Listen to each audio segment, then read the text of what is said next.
नमस्कार, मी विलास पडे. न्यूज 18 लोकमतच्या विशेष कार्यक्रमात आपल्या सगळ्यांचं स्वागत. मराठा आरक्षणाचा पेच दिवसागणिक वाढताना दिसतोय आणि त्यामुळे विकास आघाडी सरकारनं मोठा निर्णय घेतला. मराठा समाजाला ईडब्ल्यूएसचा लाभ देण्याचा निर्णय घेण्यात आला. त्यानुसार मराठा समाजाला आर्थिक दृष्ट्या दुर्बल घटकांसाठी देण्यात येणाऱ्या आरक्षणाचा लाभ देण्यात येणार आहे. मात्र ठाकरे सरकारच्या या निर्णयामुळे मराठा क्रांती मोर्चा नाराज झालाय. मराठ्यांच्या वैध आरक्षणाचा महाविकास आघाडी सरकारनं खून केल्याची जहरी टीका पुण्यातल्या पत्रकार परिषदेत आज मराठा क्रांती मोर्चाच्या नेत्यांनी केली. मागणी नसतानाही ईडब्ल्यूएस आरक्षण देऊन सरकारनं मराठ्यांची फसवणूक केल्याचा आरोप सुद्धा करण्यात आलाय. तर या सगळ्याबद्दल आपण आज या विशेष कार्यक्रमात चर्चा करणार आहोत. आरक्षणाचा पेच. तेव्हा मराठा संघटनांनी आक्रमक भूमिका घेतलेली आहे की सरकारनं जो निर्णय घेतलेला आहे तो आरक्षणाच्या मुळावर उठणार आहे आणि याच अनुषंगाने आपण चर्चा करणार आहोत. आपल्या सोबत आहेत आता विरोधी पक्षनेते विधान परिषदेचे प्रवीण दरेकरजी. आपल्या सोबत थोड्याच वेळात जोडले जात आहेत मराठा क्रांती मोर्चाचे नेते विकास पासलकर, ॲडव्होकेट विकास पासलकर. काँग्रेसचे प्रवक्ते गोपाळ तिवारी सुद्धा काही वेळात आपल्या सोबत जोडले जाणार आहेत. पण सुरुवातीला जातोय मी विधान परिषदेचे विरोधी पक्षनेते प्रवीण दरेकर यांच्याकडे.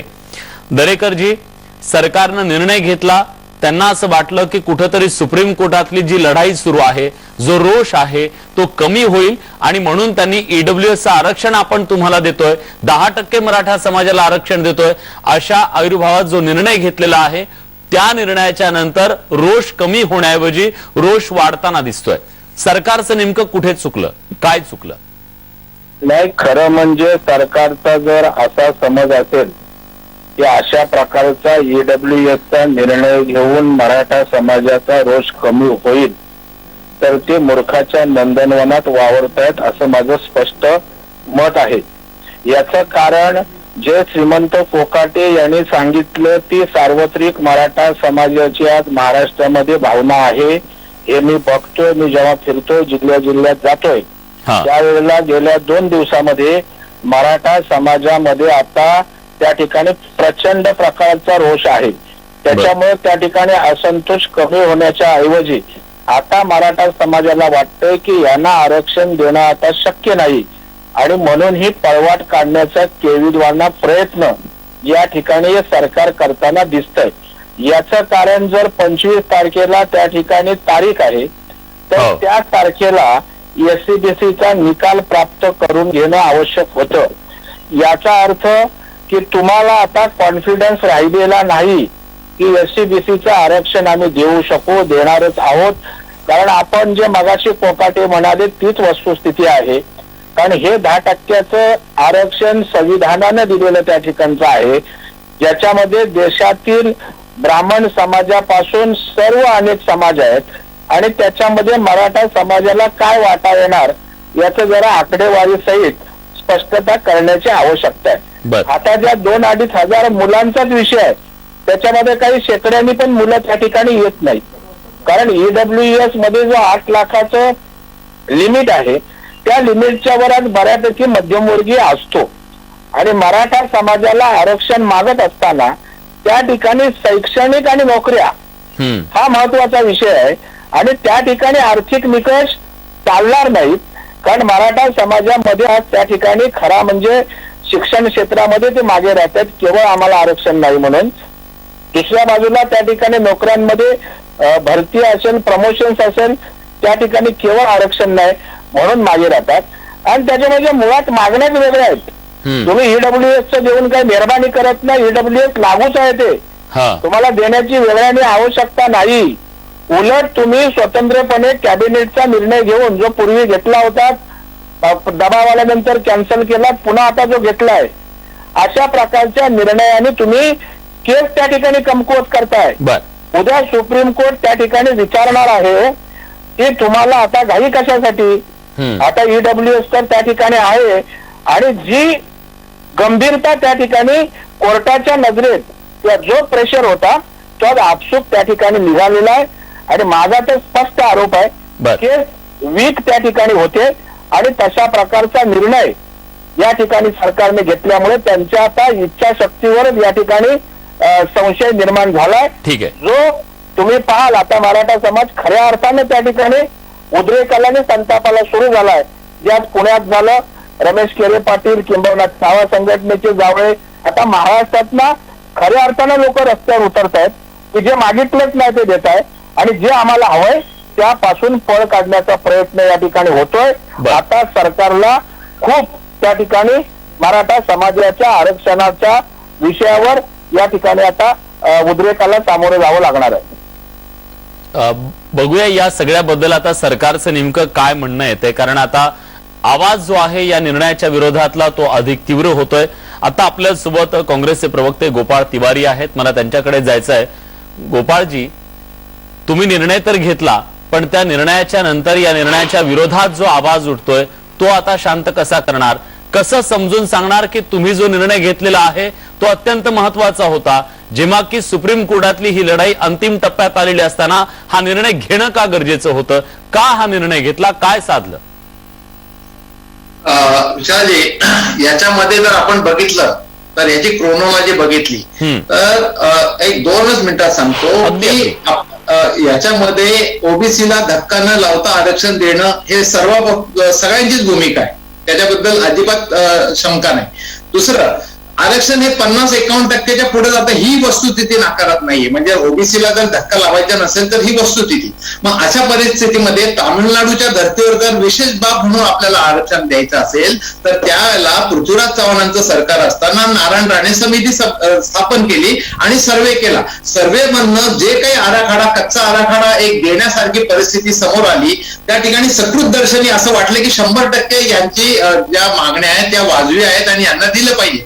त्याच्यानंतर फडणवीस सरकारने तोच आराखडा, तोच नारायण राणे समितींना त्या ठिकाणी पुढे ठेवून आता हे देऊ शकतात असं म्हटल्यावर त्या ठिकाणी गायकवाड आयोग केला.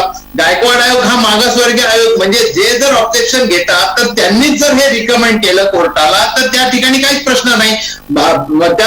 त्या मागच्या वेळेला फडणवीस सरकारला काँग्रेस, राष्ट्रवादीसह सर्व पक्षांनी एकमताने विधानसभेत पाठिंबा दिला आणि हे पाठिंबा देऊन गायकवाड आयोग ज्या ठिकाणी जेव्हा स्थापन झालं आणि हायकोर्टाला आपण म्हणणं सादर केलं आणि एक विशेष बाब म्हणून तामिळनाडूच्या धर्तीवर हे आरक्षण दिलं जातं, जरी ते 50%च्या वर जात असेल तर, कारण आपल्याला ओबीसीला अजिबात धक्का लावायचा नाही ही सर्वांची सर्वमान्य भूमिका होती.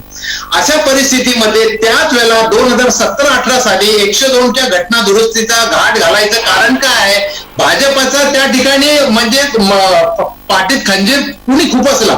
102 घटना दुरुस्तीचा त्याच वेळेला घाट घालायचं काय कारण आहे? याची 2 कारणं जरी त्यांनी सांगितली तरी त्या ठिकाणी एनसीबीसी आयोग 1950 पासून होता. मग त्याच्यामध्ये संपूर्ण राज्यांचे अधिकार काढून घेण्याची प्रक्रिया त्या ठिकाणी केली गेली. म्हणजे एखाद्या गावात एखादे पाटील असतात आणि ते मोठे आजोबा असतात, त्यांनी मुलांच्या आपल्या 4 मुलांच्या मोठ्या मुलांना ज्याचे त्याचे अधिकार दिलेले असतात. एखाद्या थोरल्या मुलाला समोर करून आपण एखाद्या जमिनीचा व्यवहार करतो आणि त्याच वेळेला हे आजोबांना जाऊन सांगायचं की त्याचे अधिकार काढून घ्या आणि तो काय करतोय. म्हणजे अशी दुटप्पी आणि विश्वासघातकी भूमिका जर भाजपची होती तर त्यावेळेला त्यांनी जो व्हीप आणला 17-18 मध्ये लोकसभेत, संसदेमध्ये, आणि त्यामध्ये 102 जी घटना दुरुस्ती केली, त्याच 102 घटना दुरुस्तीने या सुप्रीम कोर्टाने निर्णय देताना या निर्णयाच्या सुरुवातीला आणि निर्णयाच्या शेवटला त्याच घटना दुरुस्तीचा उल्लेख केलाय.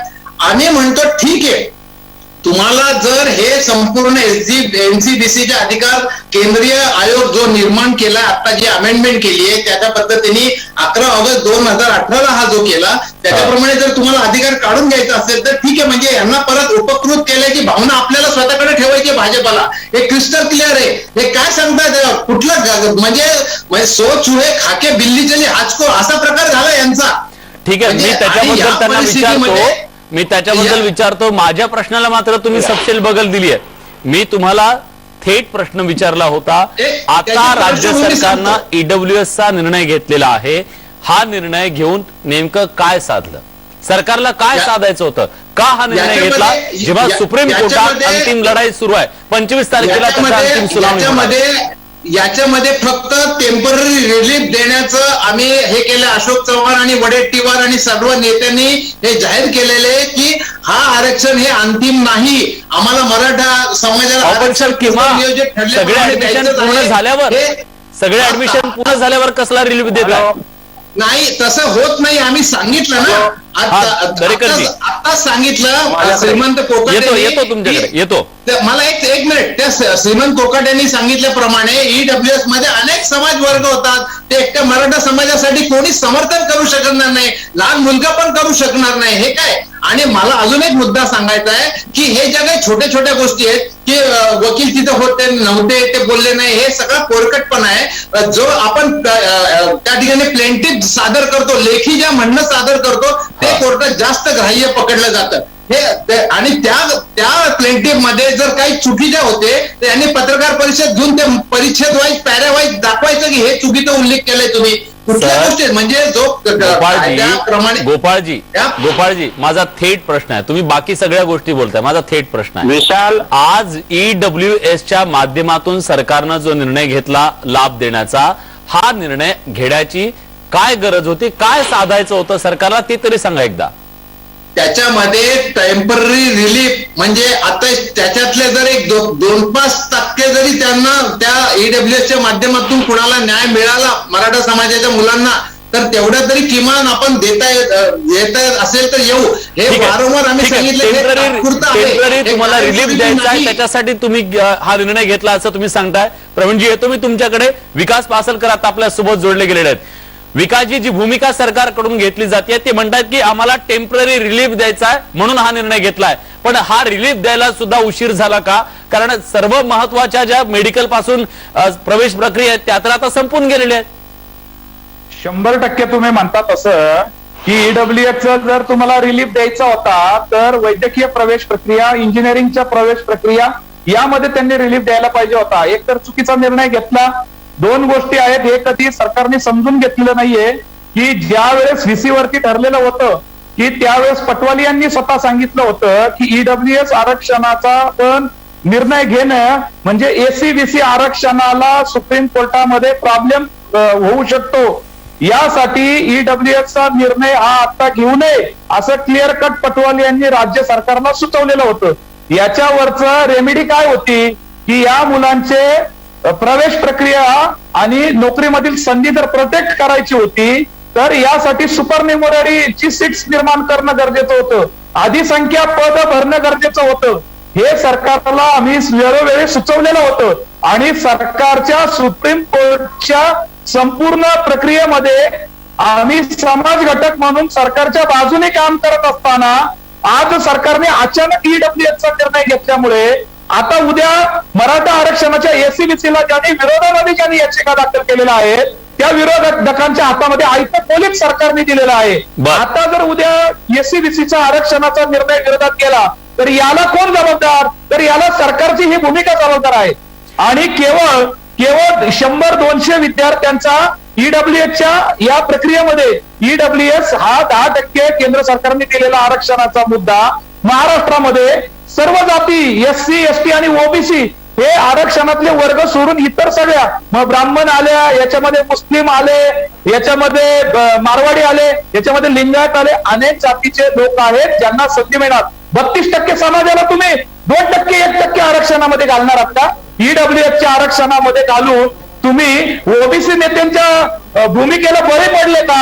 मराठा समाजावरती अन्याय होतोय. ही सगळ्या भूमिका असताना ईडब्ल्यूएस 25 तारखेपर्यंत न्यायालयामध्ये अंतिम निर्णय होणं आता अपेक्षित आहे.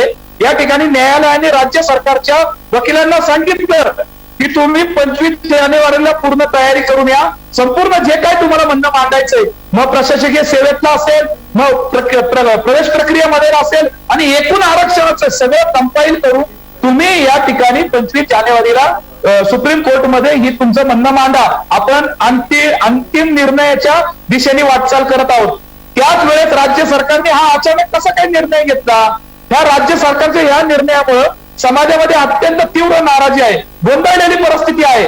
मग एकीकडे सुपरन्युमररी सीट्स हे करणं त्यांच्या हातामध्ये होतं आणि त्याचा शब्द सुद्धा दिलेला होता, त्याचा शब्द सुद्धा दिलेला होता. मी हा संभाजीराजेंच्या नेतृत्वाखाली त्यावेळेस मुख्यमंत्री उपसमितीचे अशोकराव चव्हाण साहेब आणि अनेक मंत्रीगण होते त्या ठिकाणी. त्यांनी शब्द दिला होता की आम्ही सुपरन्युमररी सीट्स निर्माण करू, अधिसंख्य पद निर्माण करू, त्या जागा निर्माण करू आणि राज्यावरती त्याचा काहीतरी भार आला तरी तो सोसण्याची तयारी राहील राज्याची, असं प्रमुख मंत्र्यांनी अत्यंत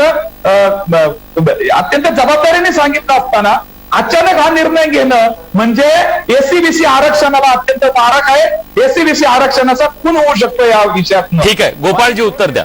गोपाळजी उत्तर द्या. गंभीर आरोप लावलेला आहे त्यांनी. तुम्ही मराठा आरक्षण जे मिळालेलं आहे त्याचाच खून करण्याचा हा प्रयत्न आहे असा आरोप होतोय. एसीबीसी आरक्षणाला जर मारक ठरत असेल तर एनसीबीसी ठरतो, जो 102 अमेंडमेंटनी केला ते. आणि त्याच्याचमुळे आता सुप्रीम कोर्टाने अटॉर्नी जनरलला 102 विषयी आपली भूमिका स्पष्ट करायला सांगितलं. हा एक मुद्दा. आणि जर त्या ठिकाणी म्हणजे ईडब्ल्यूएस मध्ये 100% आरक्षणाची एकीकडे मागणी होत असताना ईडब्ल्यूएसचं आरक्षण याची त्याची तुलना होऊच शकत नाही.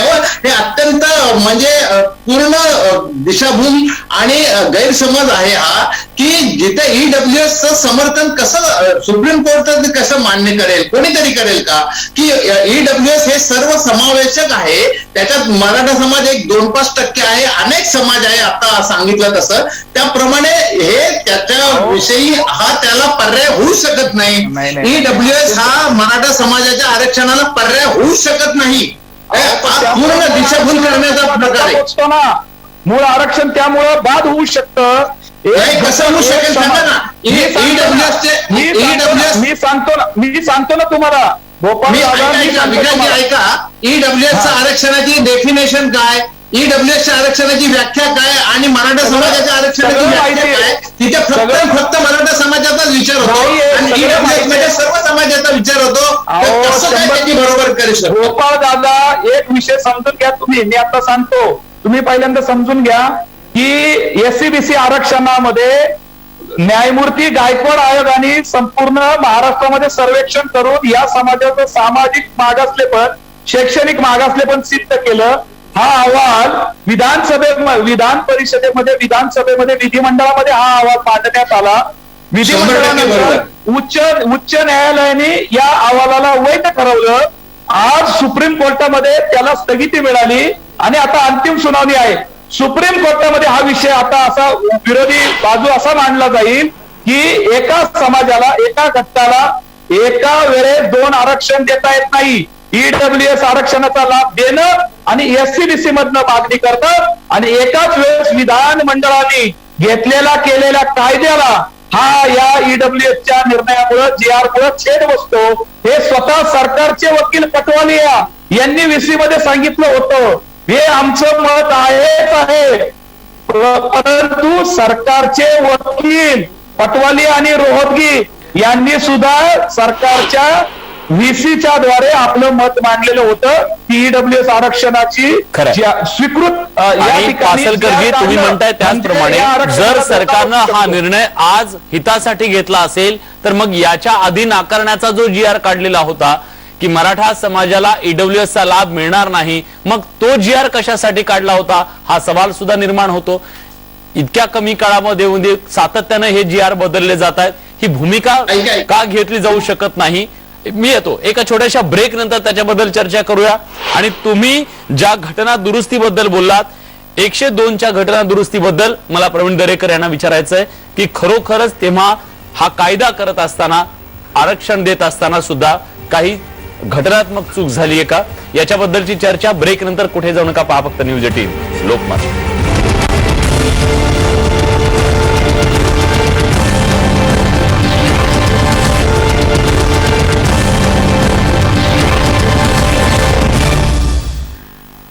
ब्रेक नंतर तुमचं पुन्हा एकदा स्वागत. न्यूज 18 लोकमतवर आपण चर्चा करतोय. मराठा आरक्षणाचा जो पेच निर्माण झालेला आहे, या पेचातून नेमकी सुटका कशी होणार आणि मराठा समाजातल्या बांधवांना जी अपेक्षा आहे की आरक्षण आपल्याला खरंच मिळणार का, टिकाऊ आरक्षण कधी मिळणार, या सगळ्यामध्ये जे अडथळे येत आहेत त्याच्या अनुषंगाने आपण ही चर्चा करतोय. त्यात भर पडली ती सरकारनं घेतलेल्या नव्या निर्णयाची, ज्यातून ईडब्ल्यूएसचा लाभ इथल्या सगळ्या उमेदवारांना देण्याचा निर्णय राज्य सरकारनं घेतला. पण त्यातून रोष मात्र वाढत चाललेला आहे. आपल्या सोबत आता विरोधी पक्षनेते प्रवीण दरेकर आहेत. प्रवीण दरेकरजी, आता ब्रेकच्या पूर्वी एक आरोप असा करण्यात आला की 102वी जी घटना दुरुस्ती आहे, ही घटना दुरुस्ती सुद्धा या आरक्षणासाठी मारक ठरलेली आहे आणि या घटना दुरुस्तीच्याच अनुषंगाने आता सुप्रीम कोर्टात मुख्य सुनावणी होणार आहे. राज्याला अधिकार नव्हता तरी देखील राज्यानं हा कायदा बनवला, त्यामुळे तिथं फडणवीस सरकारचं चुकलं, हा जो आरोप तुमच्यावरती केला जातोय त्याचं उत्तर काय? नाही, मला वाटतं या आरोपामध्ये काडीचं या ठिकाणी तथ्य नाही. ईडब्ल्यूएसच्या मध्ये त्या ठिकाणी इतर समाजांना, आर्थिक दुर्बल मधल्या लोकांना आरक्षण मिळणार असेल तर त्यांचाही तो अधिकार आहे. या देशामध्ये कदाचित समाजात मोठ्या जन्माला आलो असेल पण तो गरीब असेल तर त्याचा विचार करायचा नाही का? या ठिकाणी मला वाटतं पासलकर जे बोललो, आपले तिवारी जे बोलतायत ते राजकीय अभिनिवेशातनं या ठिकाणी बोलतायत. इथे एक तर मेरिटवर आणि लिगल पॉइंटवर चर्चा होण्याची आवश्यकता आहे. जे विकास पासलकर म्हणाले आणि श्रीमंत कोकाटे हे प्रतिनिधिक मराठा समाजाची भावना आहे, कारण ते ग्राउंडवर लोकांमध्ये काम करतायत. उद्या मी एखादी गोष्ट जर बोललो तर त्याला भारतीय जनता पार्टीचे म्हणून त्या ठिकाणी संशय येईल, त्या भूमिकेला वास येईल. परंतु आज आपण बघाल की रमेश केरे पाटील असतील, त्यानंतर आता छावा संघटनेचे जे जावळेने आयुष्य घालवलं त्यांचे सुपुत्र आहेत, किंबहुना अनेक मराठा समाजात छोट्या असतील मोठ्या असतील सर्व संघटना आणि त्यांच्या प्रमुखांचं समन्वयकांचं हेच मत आहे की मराठा आरक्षण एससीबीसीचं मिळेल की नाही अशा प्रकारची शंका मोठ्या प्रमाणात निर्माण झाले. सरकारने पळ काढलाय. उदाहरणार्थ मी तुम्हाला सांगतो की संभाजीराजे भोसले साहेबांची भूमिका त्यांनी क्लिअर कट सांगितली की मी सरकारच्या खरं म्हणजे बाजूनी होतो. कालपर्यंत मला असं वाटत होतं की सरकार या ठिकाणी काहीतरी सकारात्मक निर्णय घेईल. मग जो या ठिकाणी महाराष्ट्रातला शाहू महाराजांचा वारसदार त्या ठिकाणी सांगतोय की आम्हाला आता सरकारच्या भूमिकेवर संशय आहे आणि याला सर्वस्वी सरकार जबाबदार राहील, याचं मला वाटतं राजकारणाच्या पलीकडे जाऊन या ठिकाणी घटनात्मक दृष्टीनं पाहण्याची आवश्यकता आहे. आता तिवारी बोलत असताना भारतीय जनता पार्टी आणि देवेंद्र फडणवीस यांच्याशिवाय मला वाटतं काँग्रेसची किंवा त्यांच्या नेत्यांची चर्चा होत नाही. परंतु महाराष्ट्रातील जनतेला माहित आहे की देवेंद्र फडणवीस साहेबांनी हायकोर्टात टिकणारं आरक्षण त्यांनी मिळवून दिलं. त्यावेळेला त्यांनी जी मेहनत घेतली कोर्टाच्या बाबतीत, वकील नेमणं, कौन्सिल नेमणं, पाठपुरावा करणं, या बाबतीत आपण काय केलं हे राज्यातल्या जनतेने पाहिलेलं आहे. ठीक आहे, मी विचारतो कौन्सिल उपस्थित राहिला नाही, तुमचं त्या ठिकाणी दस्तऐवज कोर्टात उपलब्ध नाही आणि आता दिसतंय काय होणार नाही. म्हणून मराठा समाजाच्या तोंडाला पानं पुसण्याचा केविलवाना प्रयत्न आहे आणि हे ईडब्ल्यूएस देणं म्हणजे उद्याच्या एससीबीसीच्या आरक्षणाच्या संदर्भात संशय निर्माण करणं आहे असं सार्वत्रिक मराठा समाजामध्ये मत झालंय. हे आपण वाटल्यास आपण सर्वे करा, त्या ठिकाणी आपल्याला दिसून येईल. ठीक आहे तिवारीजी, जरा आउट होतोय, मला जरा दुसरी मीटिंग आहे. चालेल चालेल, धन्यवाद. तुम्ही आलात आणि न्यूज 18 लोकमतला तुमची सविस्तर प्रतिक्रिया दिलीत, पण मी त्याच्याबद्दल येतो. तिवारीजी बोला. एक तर सर्वप्रथम सांगतो की पळ कोणी काढला, जो तुम्ही मुद्दा विचारला 102 घटना दुरुस्ती याला अडथळा ठरू शकतो काय, तर याच्यात काय तथ्य नाही. त्यांनी डायरेक्ट मग विकासजी काय बोलले, महाराज काय बोलले याविषयी त्यांनी चर्चा न करता पळ काढला त्यांनी दरेकरांनी. दुसरं म्हणजे मला एक सांगा, त्यांनी गुणगान गायला आता फडणवीसांनी अतिशय चांगल्या मेहनत घेऊन त्या ठिकाणी हायकोर्टात टिकणारं आरक्षण दिलं. मग फडणवीसांनीच दिलेलं आरक्षण त्यांचा तोच मुद्दा सुप्रीम कोर्टात गेल्यावर निष्प्रभ का ठरला हो? ते काय बदललं का त्याच्यातली वाक्य रचना का त्याच्यातले काय बदललं? तोच बेस होता ना, फाउंडेशन तर तेच आहे ना. जेव्हा तुम्ही एखाद्या कोर्टात जर मान्य केलंय तर तुमचं तो सुप्रीम नाही, सुप्रीम पर्यंत जाऊस्तपर्यंत ते बदललं नाही पाहिजे अशी तुमची मांडणी पाहिजे आणि त्या वेळेची परिस्थिती पाहिजे. मी तुम्हाला एकच फक्त सांगतो, ही सुप्रीम कोर्टाची ऑर्डर माझ्याकडे 22 पाने ऑर्डर आहे. मी याच्यावर 10 ते 12 नामांकित पुणे मुंबईच्या वकिलांबरोबर आठवडाभर चर्चा केलेली आहे आणि दिग्गज वकिलांबरोबर चर्चा करून या ठिकाणी मी तुम्हाला सांगतो, हे 3 नंबर या 6 नंबर पानावर असं म्हणलंय, it was submitted the article 33(a)(b), 342(a) which have been inserted by the constitution 102 amendment. हे आणि याच्यामध्ये 3ऱ्याच कॉलम मध्ये याचा उल्लेख आहे. आणि सगळ्यात शेवटी जेव्हा ऑर्डर पास झाली, त्या ऑर्डर पास होताना देखील याच्यामध्ये पूर्ण असं सांगितलंय की ए मध्ये, in view of the following we pass the following order supreme कोर्टाने. बरं. as the interpretation of the provision inserted by the Constitution Act 102 Amendment Act 2018 is a substantial question of law as to the interpretation of the Constitution of India. These appeals are referred to the larger day. म्हणजे या सगळ्या गोष्टीमध्ये हे complication निर्माण करायला काहीतरी कथित मुद्दा जिथे कायदेशीर अडचण निर्माण होऊ शकते, या सगळ्या गोष्टी आज निर्माण झाल्या.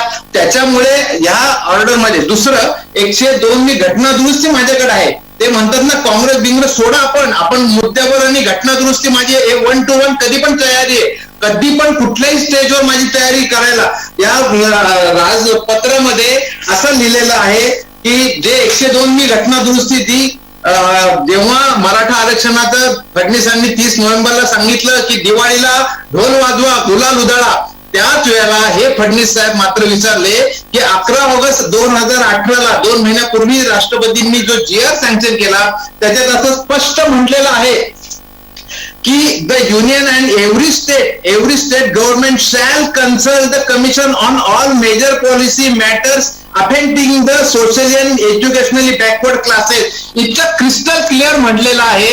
हे 102 घटना दुरुस्ती करायचा हा घाट का घातला त्यांनी? 2 कारणं सांगावी ना.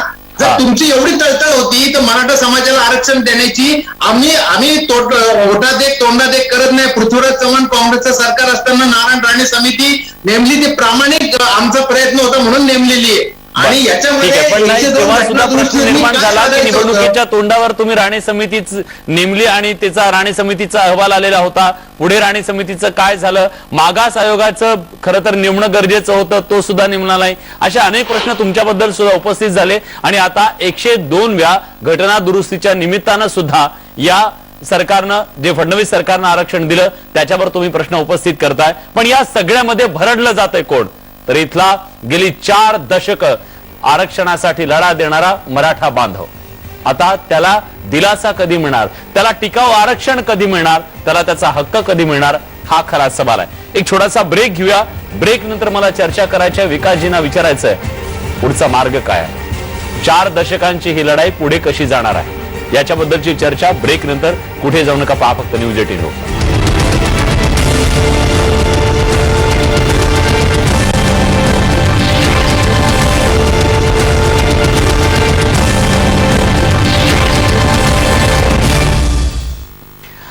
ब्रेक नंतर तुमचं पुन्हा एकदा स्वागत. न्यूज 18 लोकमतवर आपण चर्चा करतोय आरक्षणाचा पेच आणि या आरक्षणाच्या पेचातून सुटका कशी होणार, पुढचा मार्ग काय आहे, पुढची लढाई कशी असेल, या सगळ्याबद्दलची एक चिंता सध्या मराठा समाजातल्या बांधवांना आहे आणि या सगळ्याबद्दल आपण चर्चा करतोय. आता आपल्यासोबत ऍडव्होकेट विकास पासलकर आहेत.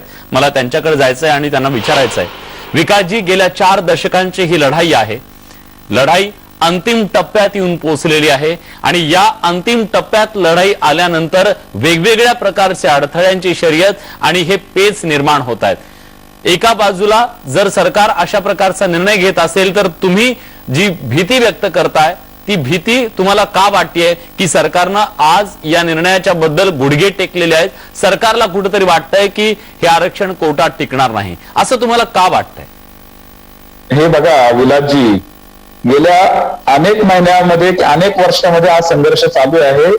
सुप्रीम कोर्टमध्ये अंतरिम स्थगिती मिळाल्यानंतर आपण जी बाजू मांडत असताना एकाच वेळेस विधानसभेने कायदा पारित केलेला आहे, पास केलेला आहे, SCBCचा कायदा पास केलेला आहे. मराठा समाजाला सामाजिक आणि शैक्षणिक दृष्ट्या मागास ठरवलेला आहे आणि त्याला त्या संधी देण्याचा प्रयत्न केलेला आहे. ते वैध ठरलेलं आरक्षण उच्च न्यायालयामध्ये, सर्वोच्च न्यायालयामध्ये अंतरिम स्थगिती आलेली. आता आमचा काय मुद्दा होता की 25 तारखेपर्यंत सरकारने जर थांबलं असतं आणि हा विषय EWS हा ऐच्छिक विषय लक्षात घ्या. औरंगाबाद खंडपीठाकडे कुणीतरी दाखल केली याचिका किंवा आणि आपल्याला ऍडमिशन आणि प्रक्रियेमध्ये आम्हाला संधी मिळावी, त्यावेळेस न्यायालयाने निर्देश दिले की EWS तुम्ही घेऊ शकता, ते ऐच्छिक आहे. एकदा EWS आरक्षण त्या फॅमिलीने किंवा त्या व्यक्तीने घेतलं किंवा त्या विद्यार्थ्यांनी घेतलं तर त्याला परत दुसरं आरक्षण परत रिव्हर्स येता येत नाहीये. आणि त्यावेळेस कायदेशीर दृष्ट्या विरोधी आरक्षण विरोधी जो गट आहे त्या कायदेशीर दृष्ट्या आरक्षण विरोधी गट अशा पद्धतीने युक्तिवाद करू शकतो की एकाच वेळेस एका घटकाला, एका समूहाला ओबीसीच्या SCBC मधून आरक्षण देणं आणि त्याच वेळेस राज्य सरकारने केलेला कायदा राज्य सरकारने केलेला कायदा तर राज्य सरकार मोडीत काढतो की ते त्या ठिकाणी ईडब्ल्यूएसचा GR काढून, आणि तो धोका आम्हाला वाटतो. या अगोदर ज्या पद्धतीने गोपाळदादा तिवारीने सांगितलं की 102वी घटना दुरुस्ती, हे अत्यंत बरोबर आहे. कारण काय झालंय, हे देवेंद्र फडणवीस सरकारने सुद्धा फसवलं गेलेलं आहे मराठा आरक्षणामध्ये, परंतु आता ते फसवलं आहे म्हणून परत आपण फसवतोय, हे नको व्हायला. कारण काय होतं, 102वी घटना दुरुस्ती ही झालेली त्यावेळेस राज्य सरकारला माहिती असताना देखील एसीबीसी मधनं आरक्षण दिलं गेलं. मग ते फडणवीसांना माहिती होतं की पुढे जाऊन हा प्रॉब्लेम येऊ शकतो, परंतु सुप्रीम कोर्टाने आज ईडब्ल्यूएस आरक्षण वैध ठरवलेलं नाहीये, परंतु ते पुढे गेलेलं आहे घटनापीठाकडे. कारण त्याला केंद्र सरकारने 10% आरक्षण कायदा केलेला होता संसदेमध्ये, आणि कायदेशीर दृष्ट्या ते पुढे त्याला आता ते चॅलेंज झालेलं आहे. परंतु त्याचे लाभ ईडब्ल्यूएस मधले देशभरातले सगळे घटक घेत आहेत, सगळ्या जाती समूहाचे घटक घेत आहेत. एक्सेप्शनली SC ST आणि OBC हे घटक फक्त त्याच्यातून वगळले गेलेले आहेत. आणि म्हणून आमचं म्हणणं होतं की फक्त 25 तारखेपर्यंत सरकारने या विषयाच्या संदर्भामध्ये आता एकतर घ्यायचा होता निर्णय, तो आधी घ्यायचा होता. वैद्यकीय प्रवेश प्रक्रिया, इंजिनिअरिंगच्या प्रवेश प्रक्रिया, ते ऍडमिशन होऊन दिले आणि आता अचानक घेतला. मग आम्हाला हा संशय येतो की काही ओबीसी घटक किंवा ओबीसी मंत्री गटाने काही दबाव टाकला का राज्य सरकारवरती, आणि असा निर्णय घेतल्याने आपल्या मूळ आरक्षणाला धक्का पोचू शकतो. बरं, आम्ही सांगतो हे वेगळीच गोष्ट आहे. तुमचेच राज्य सरकारचे जे वकील आहेत, वकील पटवालिया सांगतात, ज्यानंतर रोहतगी सांगतात, ते रोहतगी यांनी सुप्रीम कोर्टमध्ये जेव्हा बाजू मांडली, कपिल सिब्बल यांनी अत्यंत चांगली बाजू मांडली. उलट कपिल सिब्बल यांनी अशी तयारी केलेली आहे की देशातील एकूण शेतकरी वर्गाचा हा प्रश्न बनलेला आहे. ज्या महाराष्ट्रामध्ये मराठा समाज आहे, तसाच तो मग तुम्ही राजस्थानामध्ये गेला तर त्या ठिकाणी तिथला समाज आहे, रेड्डी आहे, वक्कालड्डा आहे, कुर्मी आहे, जाट आहे. या एकूण शेतीवरती आधारित असणाऱ्या समाजाचं सामाजिक मागासले पण 50 वर्षापूर्वी 100 वर्षापूर्वीचं मागासले पण आणि आजचं मागासले पण हे आता खूप मोठ्या प्रमाणामध्ये वाढलेले. त्यामुळे आरक्षणाचा रिव्ह्यू घेणं गरजेचं आहे. आणि इंदिरा साहनीची जी कॅप आहे त्याच्यावरती सुप्रीम कोर्टाने आपल्या मराठा आरक्षणाला या ठिकाणी एससीबीसीला अडवलेलं आहे. ती कॅप सुद्धा हटली पाहिजे, कारण ईडब्ल्यूएसने ऑलरेडी अनेक राज्यांचे आरक्षण आता 50%च्या वरती क्लोज झालेले आहे. आणि म्हणून आम्हाला असं वाटतं, आम्हाला आज संशय येतो की राज्य सरकारने 25 तारखेपर्यंत जरी थांबले असते आणि अंतिम वेळ निघून गेलेली आहे, जे दिलासा तातडीनं द्यायचा आहे म्हणून आम्ही निर्णय घेतला असं सांगितलं जात आहे, पण त्याची सुद्धा वेळ निघून गेलेली आहे. त्यामुळे सुद्धा तुमच्या मनात हा संशय आहे. पण मला खरं तर एक छोटासा ब्रेक घ्यायचा, पण ब्रेक नंतर मला तिवारीजींना विचारायचं आहे की जर 102वी घटना दुरुस्ती एक मोठा अडथळा होता आणि तरी देखील या महाराष्ट्राच्या विधानसभेमध्ये, विधान भवनामध्ये या मराठा समाजाच्या आरक्षणाचा कायदा होत होता, तुम्हाला जर ती अडचण माहित होती तर तेव्हा मग सरकारच्या सुरात सूर तुम्ही का मिसळला? तुम्ही तेव्हा का त्याला विरोध केला नाही? त्याचं उत्तर सुद्धा मराठा जनता आज तुम्हाला विचारणार आहे. त्याचं उत्तर तुमच्याकडे काय, जाणून घ्यायचं मला ब्रेकच्या नंतर. कुठे जाऊ नका, पहा फक्त न्यूज 18 लोकमत.